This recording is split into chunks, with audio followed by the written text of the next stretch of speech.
नमस्कार मित्रों, स्वागत है आपका हमारे YouTube चैनल LoveYofficial.com पर, जहां प्रतिदिन लेकर आते हैं हम एक से एक पौराणिक, प्रेरणादायक और धार्मिक कहानियां, जहां हर कहानी में छुपा है ज्ञान, रहस्य और जीवन का संदेश। आज हम सुनेंगे एक बेहद रोचक गुण और भाववाचक कहानी। पाप किसको लगा, राजा विक्रम और बेताल की अनमोल गाथा। ध्यान पूर्वक सुनिए, क्योंकि हर शब्द आपके मन में गूंजेगा, आपकी आत्मा को झकझोर देगी। बहुत समय पहले की बात है। धारा नगरी की माटी पर विराजमान था एक महान सम्राट। प्रताप मुकुट उसकी शान थी। विशाल महल, समृद्धि से भरपूर राज्य और निष्ठा से सजा दरबार, किंतु उसके हृदय में एक हल्की बेचैनी थी, जीवन की गहराई समझने की लालसा। उसका एक बेटा था, ब्रजमुकुट। नादान था, पर साहस और जिज्ञासा से भरपूर। एक दिन ब्रजमुकुट अपने मित्र दीवान का लड़का साथ लेकर शिकार की राह पर निकल पड़ा। जंगल की हरियाली में हर कदम पर प्रकृति की सुंदरता का अनुभव करते हुए दोनों दूर दराज की ओर बढ़ते चले गए। अचानक उनकी नजर एक मोहक तालाब पर पड़ी। कमल के फूल जैसे स्वर्ग का आभास दे रहे थे। हंस झूम झूम कर पानी में अपनी अद्भुत कलाओं का प्रदर्शन कर रहे थे। घने वृक्षों की छांव में पक्षी अपनी मधुर आवाज से गान गा रहे थे। राजकुमार और दीवान का लड़का वहां ठहर गए। धीरे धीरे दोनों तालाब के पानी में हाथ मुंह धोकर ऊपर स्थित महादेव के मंदिर के दर्शन करने चले गए। देवालय की दिव्यता से उनका मन भर गया।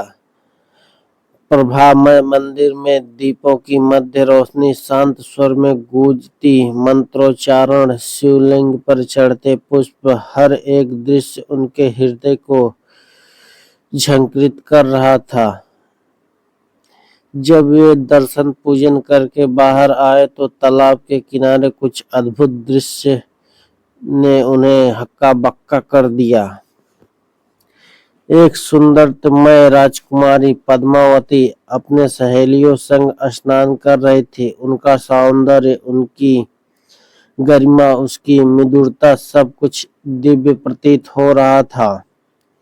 दीवान का लड़का, जो स्वभाव से संवेदनशील और रोमांटिक था, मन मस्तिष्क से उसके आकर्षण में बंध गया। राजकुमारी ने भी उसकी ओर देखा। पहली दृष्टि में अनजानी खुमारी की अनुभूति,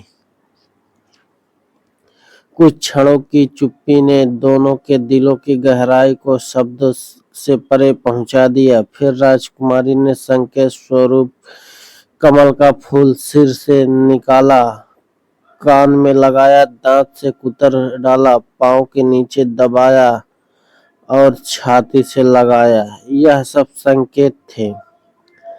मैं कर्नाटक देश की रहने वाली हूँ। मैं दंतबाट राजा की पुत्री पद्मावती हूँ। तुम मेरे दिल के राजा बन चुके हो।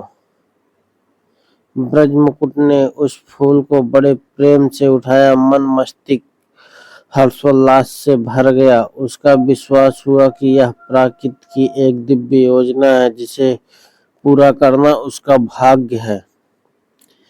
दोनों मित्र फिर कर्नाटक देश की ओर बढ़ चले। पथ में कठिनाइयां थी, रुक रुक कर चलना, जंगल की विपदाएं, रात की घटनाएं, परंतु हौसला अडिग था। कई दिन रात की यात्राओं के पश्चात वे उस स्थान पर पहुंचे जहां पद्मावती का महल स्थित था। राजमहल के द्वार पर एक बूढ़ी माई बैठी थी, चरखा काटती। उसकी दृष्टि में अनुभव की गहराई, ममता की मादकता और विवेक का प्रकाश झलकता था। ब्रज मुकुट और दीवान का लड़का झुककर विनम्रता पूर्वक बोले, माई हम सौदागर हैं, हमारा सामान आ रहा है, हमें विश्राम की थोड़ी जगह दीजिए। बुढ़िया ने उनकी सहजता और सादगी देखकर ममता से उन्हें अपने घर बुला लिया। दीवान का लड़का समझदार था। उसने बूढ़ी माई से पूछा, माई आप क्या करती हैं? आपके घर में कौन कौन रहता है? बुढ़िया ने स्नेह पूर्वक उत्तर दिया, बेटा मैं पद्मावती राजकुमारी की धाय थी।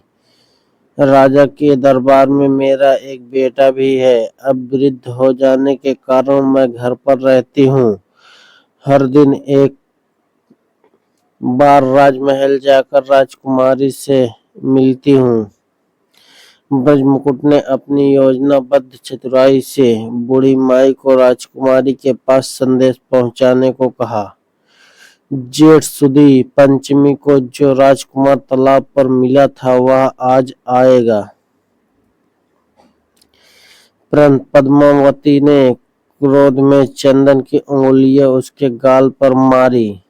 यह संकेत था कि घर से भगा दो। 3 दिन तक प्रतीक्षा के बाद फिर संदेश दिया गया। इस बार केसर के रंग में तीनों उंगलियों डुबोकर उसके मुंह पर मारी। यह संकेत था कि यहाँ से भाग जाओ। तीसरे दिन बुढ़िया के माध्यम से फिर सूचना दी गई। राजकुमारी ने गुस्से में आकर उसे खिड़की से बाहर निकाल दिया। पर दीवान का लड़का कहता है, राजकुमार चिंता मत करो, इस पथ पर और भी उपाय है, मैं तुम्हें चतुराई से आगे बढ़ाऊंगा। उसने योजना बनाई। रात के अंधेरे में राजकुमारी की बाईं जांघ पर त्रिशूल का निशान बनाकर उसके गहने छीन लाने की। राजकुमार ने साहस और धैर्य के साथ वही किया। जब सब कुछ समाप्त हो गया तो दोनों मित्र उन गहनों को सुनार के पास ले गए। सुनार ने उन्हें पहचान लिया और कोतवाल के पास पहुंचा दिया। कोतवाल ने पूछा, ये गहने किसके हैं? दीवान का बेटा बोला, मैं मसान में काली 14 को मंत्र सिद्ध कर रहा था, तभी डाकनी आई, मैंने उसके गहने छीन लिए।